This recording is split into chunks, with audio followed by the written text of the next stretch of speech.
In this tutorial, I'll show you how to enable one-click trading in Tradingview so you can place trades instantly without extra confirmations. Don't forget to like and subscribe. First, open Tradingview and load your chart. Make sure you're on the main chart screen. Now right-click anywhere on the chart. A menu will appear with different options. Click on Settings. This will open the Chart Settings window. Now go to the Trading tab. Here you'll see different trading options.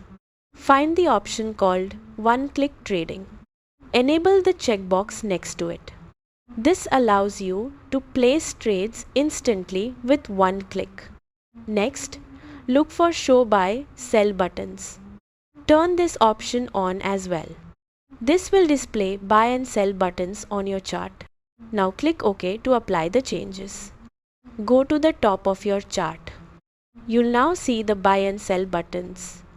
Before trading, set your order quantity. Choose the correct lot size or amount. Now when you click buy or sell, your order executes instantly. There will be no extra confirmation pop-ups. Be careful because trades will execute immediately. Always double check your quantity before clicking. That's it. You've successfully enabled one-click trading on Tradingview. Subscribe for more Tradingview tips and tutorials.